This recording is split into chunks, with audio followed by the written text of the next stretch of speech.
Здравейте! Казвам се Гергана Маркова и съм главен водещ на обучението в Марков колеж. Щом гледате това видео, най-вероятно вие сте човек, който осъзнато работи върху себе си. Осъзнато се занимавате с личностно развитие.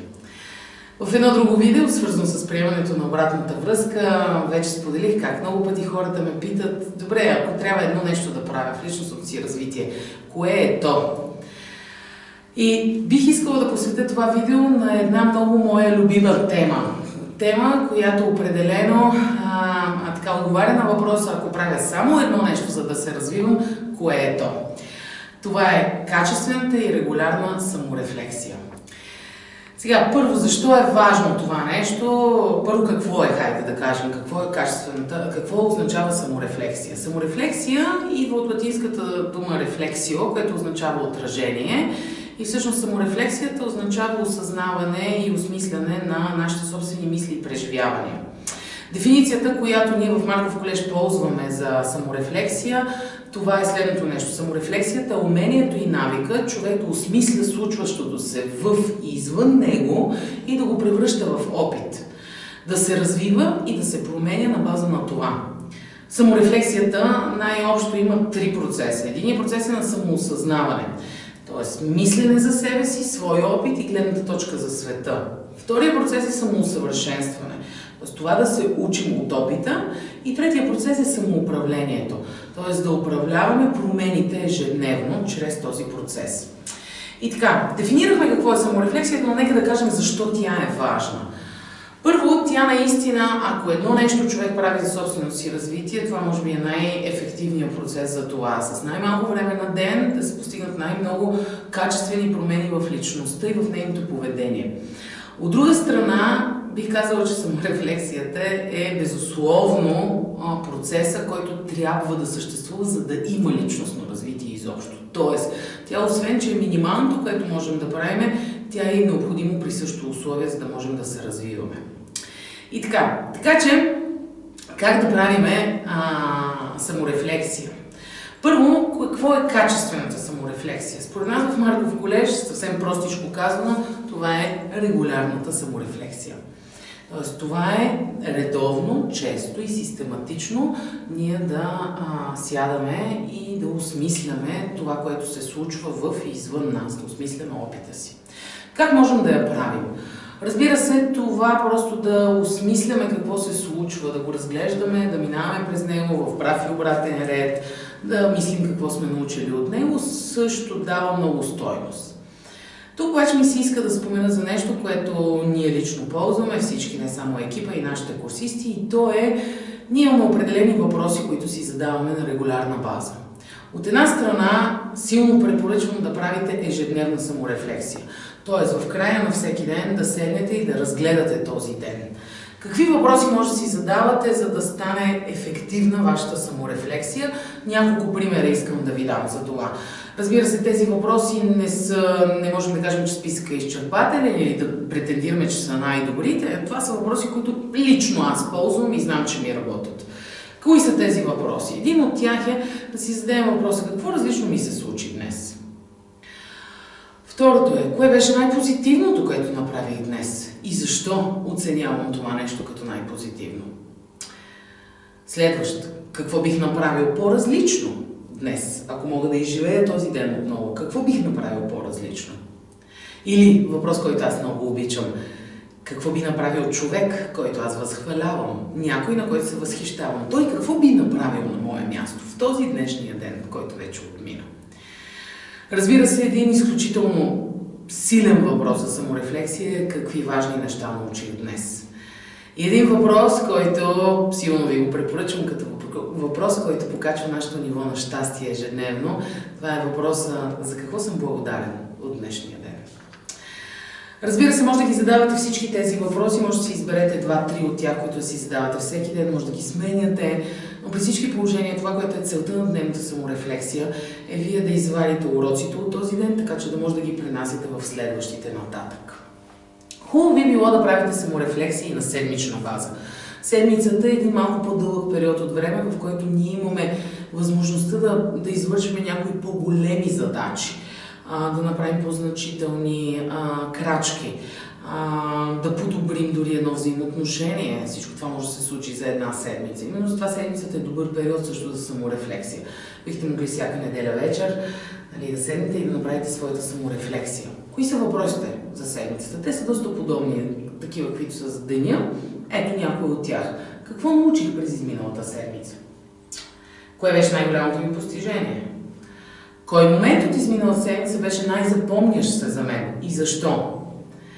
Какво най-много ми изяде времето през седмицата? Прекрасен въпрос за саморефлексия. Какво избягвах да свърша през изминалата седмица и защо? Какви възможности от тази седмица са все още на масата и мога да се възползвам от тях през следващата седмица? Един прекрасен въпрос.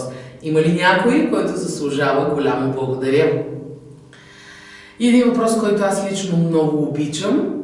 Не всички хора го считат за особено приятен, но за мен той е изключително така дисциплиниращ въпрос. И то е, ако знам, че ми остава една седмица живот, с кого ще прекарам времето си в следващата седмица? И така, такива или подобни на тези са въпросите за седмичната саморефлексия. След като го направите няколко пъти, вие ще видите, че всъщност сами вече правите своя лист от въпроси. От това си задаваме въпроси и да си отговаряме на тях. И може би един от най-ефективните начини да повлияем на личността си, на себе си. И така, искам и се сега, освен въпросите, което несъмнено е един от ефективните механизми ние да правим саморефлексия, да ви дам и още един инструмент. Той, разбира се, е инструмент пак като въпроси, но инструмент, който бихте могли да ползвате не за определени периоди от време, като деня, седмица и така нататък, а да правите саморефлексия за определени събития. Примерно да кажем, минала е важна среща, или завършили сте един проект голям, или днес е имало конфликт с някои от вашите значими други хора. Тоест, саморефлексията за определени събития и случки в нашия живот също е нещо, което е ключово да правим. Тъй като да, дневната и седмичната саморефлексия ще извадят тези ключови събития, но значимите събития в живота ни определено си заслужава за тях да направим саморефлексия. И така, какъв е инструмента? Инструментът идва от английски, разбира се, така че аз ще ви го покажа на английски, тъй като такава е и заигравката, за да го запомните. Инструментът се казва 3W.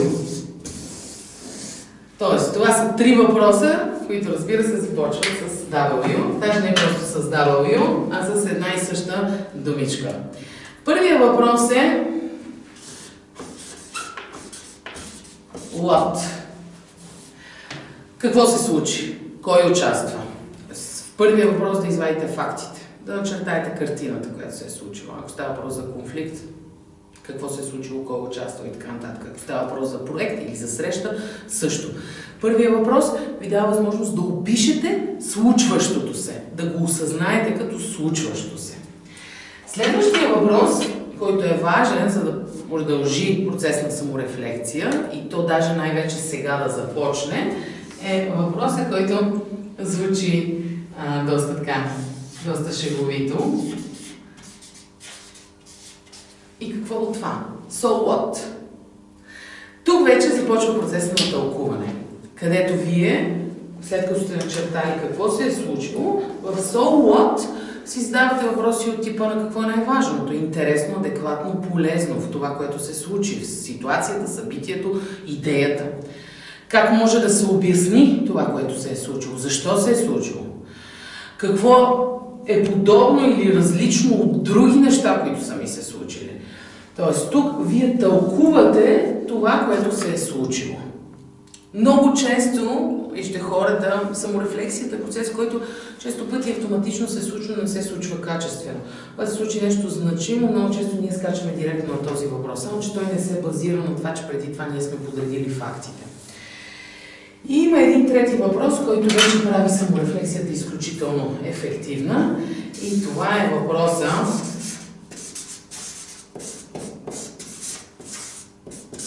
What next?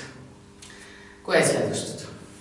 Или какъв резултат искам от това събитие да взема и да пренеса нататък? Какъв опит бих искал да натрупам, да стабилизирам и да продължа?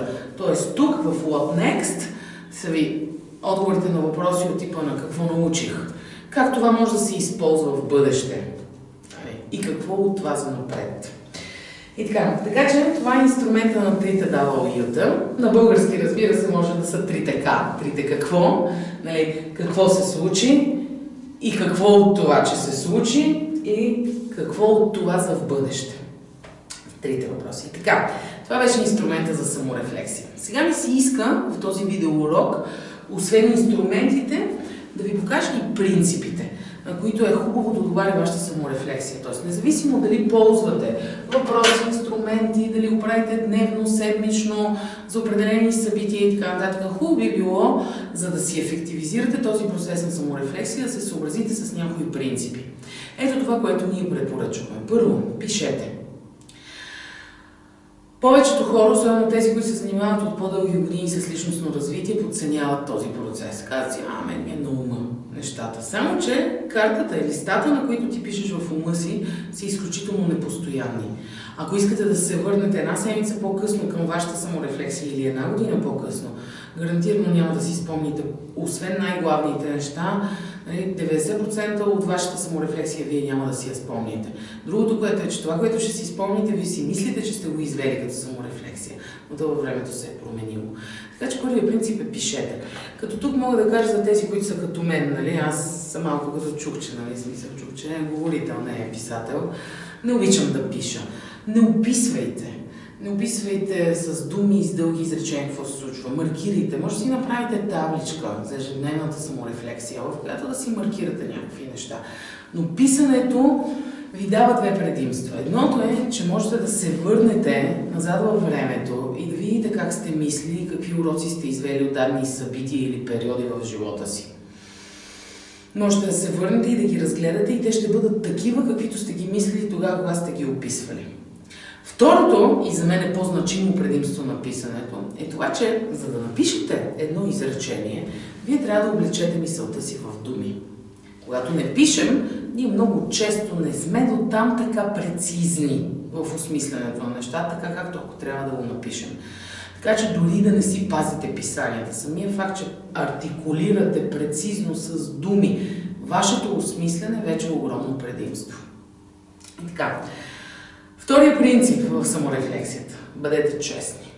Много често ние, правейки саморефлексия, така сме подвластни на социалната желателност. Искани се да изглеждаме в очите на другите по-добри. Често пъти това, дори да не го гледат другите хора, на нас не си иска в нашите собствени очи да изглеждаме по-добре, отколкото сме. Вижте, честността със себе си е изключително стабилна база за това човек да се развива. Може да е неприятно някой път това, което саморефлектираме. Но е много важно да бъдем честни, защото иначе го лъжем. Можем себе си.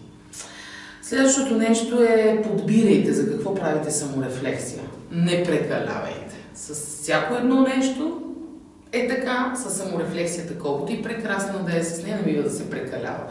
Не дейте да се самовглавявате до крайна степен, да правите някакви безкрайни анализи и така нататък. Давайте 5 минути на ден, 15-20 минути на седмица, някакво време на 3 месече, на година, за годината си служа да дадем дори час, за да направим саморефлексия за определени събития. Някой път може да е в зависимост от събитията и случките от 5 до 15-20 минути, но не прекалявайте с самоанализа и с самовглъбяването. И последният принцип, който бих ви препоръчала, правейки саморефлексия, бъдете ориентирани към бъдещето. Тоест всичко това, което вие пишете, че се е случило в миналото, защо се е случило и така нататък, има значение единствено и само за изводите, които ще изведете и вие ще прилагате в бъдещето. Така че правете саморефлексия, бидейки ориентирани към бъдещето. И така. В заключение на този видеоурок ми се иска да кажа нещо във връзка с непрекъснатото развитие. Преди години бях на един семинар при един украинец и той направи една прекрасна метафора за това какво се случва в живота в момента. Той казва така: живота е като един ескалатор.